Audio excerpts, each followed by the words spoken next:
Solve 3 cos x plus cot x equals 0 for x between 0 and 2 pi inclusive.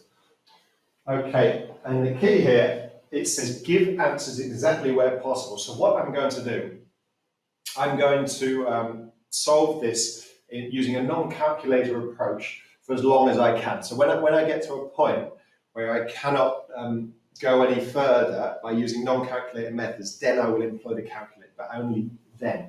So I'm expecting some of these answers to be exact, and some I'm going to have to use the calculator and give to 3 significant figures. Okay, so if 3 cos x plus cot x equals 0, the first thing to recognize is that cot x is the reciprocal function of tan, so it's 1 over tan x, which is the reciprocal of sine x over cos x, which is cos x over sine x, just like that.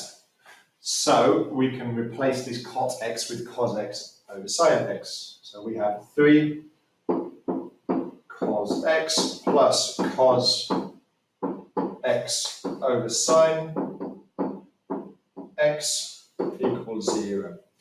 So looking at that, I want to get rid of the bit that I don't particularly like, which is the sine x on the bottom. So I'm going to multiply through by sine x. Remember, multiplying through by things is okay. Dividing through by a sine x would not be okay, or a cos x, because then you lose solutions. So we have 3, if we multiply through by sine x, that would be 3 sine x cos x plus cos x equals 0. So at this point, again, it might be tempting to divide through by cos x. You need to avoid that temptation, resist it. You need to factorize, take cos x out as a factor, and then look to apply the null factor law. So cos x, 3 sine x plus 1 equals 0. So using the null factor law, that means cos x equals 0, or 3 sine x plus 1 equals 0.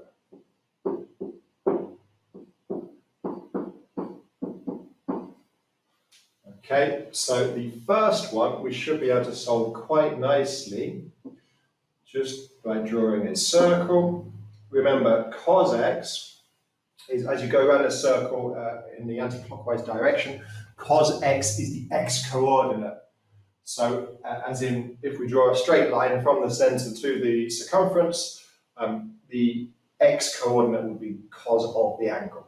So, cos x equals 0 here and here. They are both within the acceptable domain of solutions, which was between 0 and 2 pi.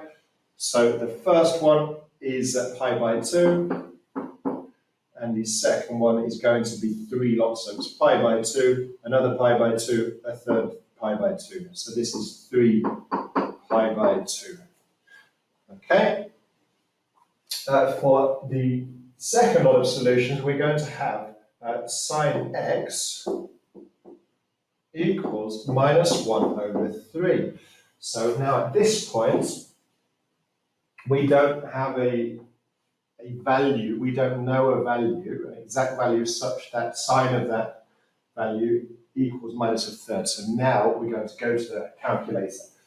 You could do this just by doing inverse sine of 1/3, or minus 1/3, sorry, and then using the symmetry of the circle. But seeing as we're kind of trying to do things graphically, I'm just going to do it graphically.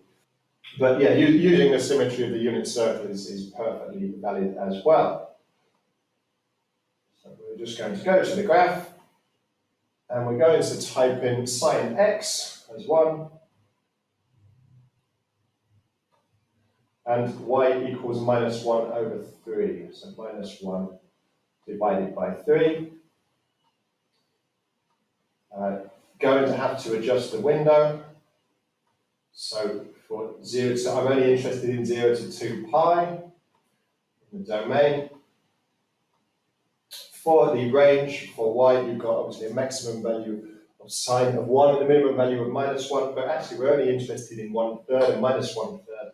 But I think it's nice to see the whole of the sine bit. So let's just go 2 and -2. Again, let's just go -2 and 2. And there we go, you can see two solutions. You could, if you wanted to, just draw a little sketch. Something like that. And there we go. So this is -1/3. And we have two values.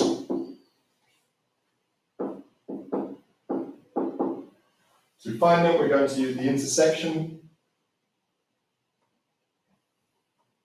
G-solve intersection. So the first one is 3.48 radians, three significant figures.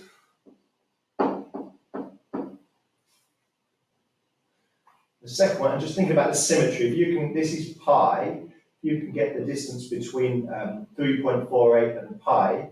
This is going to be the same distance from 2 pi, but actually I can just, one click of a button, it's 5.94. Okay, so now we have four solutions. 2 came from the cos x equals 0. 2 came from the sine x equals -1/3, so we just write them down. So try and get them in order. So x equals pi by 2, x equals 3.48,